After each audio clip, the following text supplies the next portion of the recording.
Okay, I'm gonna make my first sourdough loaf. Well, not my first ever.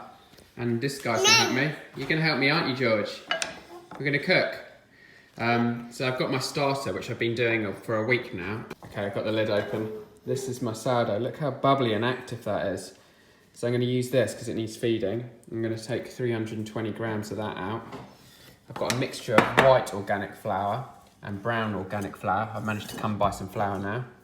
10 grams of salt, some dechlorinated water, and a little helper. Yeah. Right, we've got George making his own little mixture here, aren't you? What are you making? You're making bread? And I've got my flour. I had to reduce the quantity a bit because I didn't have quite enough sourdough. So I've got my flour ready. And I'm going to add in my water. I won't be able to film this. I'll show you after. My lukewarm dechlorinated water. Salt, which I'll put in now. Now 7 grams of salt. So I'm kneading this. I like to work it one side to the other. Keep on moving it around. I'll do this for quite a while till it's sort of smooth and springy. And it's got like a bit more, see it's tearing at the moment. It needs to be a bit more elastic to get that good. We're working the gluten strands, spread them out and make it more elastic. So I'm going to work it for another 5 minutes or so. Okay, I've refed my starter by adding more flour and equal quantities of water. So that'll be ready to go tomorrow if I wanted it, if I leave it out. I might put it in the fridge to slow it down a bit because it's very active at the moment. It's got really nice and sour. So put that back. There's my extra flour, I've got lots now. And here's my bread and my dough. See, it's like, I'll show you, push, and it sort of springs back out a bit. So if I push it a bit, but it's nice and soft now. And see, it's got a good stretch before it tears. It's sort of shrinking back in. So I think it's good to prove now. So I have the first proving. So I'm going to split it and make one little loaf, which I'll cut a bit off, and then one big loaf. So I'll put it in these 2 pots, and then we're going to leave it for about 3 hours covered in a warm place. It takes a lot longer than normal bread because it's not yeast. It's natural yeast that I've cultivated myself. So it's going to take a lot longer.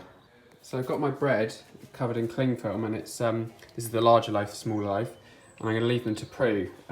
Like I said, it's going to take a long time, so I'll come back later.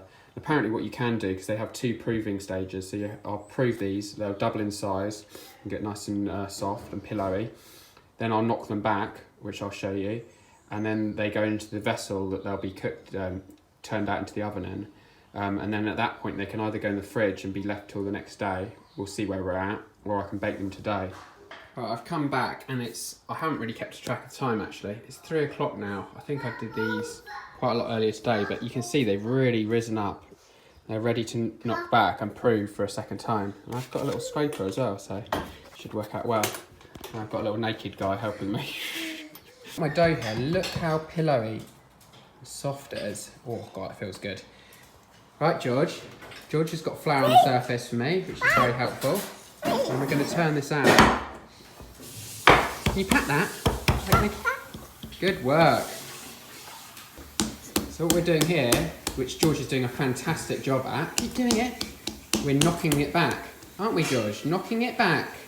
Knock, knock, knock. What I'm doing is I'm pulling the dough in like this, make a nice round, smooth ball.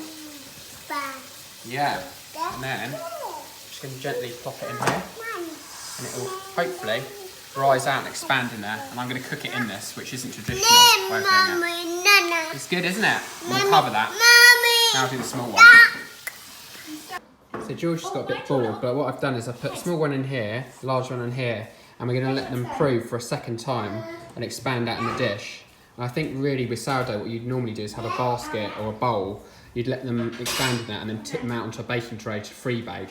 But I'm going to keep them in these dishes and bake them in there, so it kind of keeps a more structured shape, just because I think it's safer. I think they'll still be really good loaves. So yeah. Okay, I've got my bread back and it's risen loads. It's really nice and soft, and I think it's ready to bake. So I've got a brand new razor, it's not been used. And I'm going to slice the top because otherwise it creates a crust and cracks unevenly, so it kind of creates a bit more of an even place for steam to come out of the crust. So I'll put this down and I'll give it a slice. Okay, so I've got my oven on 210, I've got a steam oven and I'm going to try and put 30% humidity on that. I've got my bread scored, so just need to get it in to bake. See how it goes. I put the little one at the back. Actually, maybe front, he'll have to come out first. So put the big one in the back. I'm going to bake them in the tins, like I said. There he is, and the little one there. Right, good luck, guys. Right, I've taken them out. 35 minutes they've been in there. And listen to this. That's the sound you want to hear. Light, and they're cooked all the way through, I'm pretty sure. Nice hollow sound. We'll wait a little bit, and then I'll cut them, but looking good. I'm pretty pleased. I'll cut the bread and see what it's like on this side. I've got a good crust on it. Good rise. Look at that, nice even crumb. A few little bubbles, but it looks good. I'll let you know what it tastes like. It's good. It's a little bit sour, but I think the sour taste will develop as my starter gets more sour and ages. The flavour develops, but it's really nice and soft. It's made a really, really decent sourdough bread. It's quite healthy for you, sourdough, because it's natural yeast. It's a bit better for you. If anybody wants some sour starter to make their own sourdough, give me a message, because I chuck a bit away every day, or I use it. But if anybody wants some, yeah, message me and I'll make them up a little jar. All right, see you later.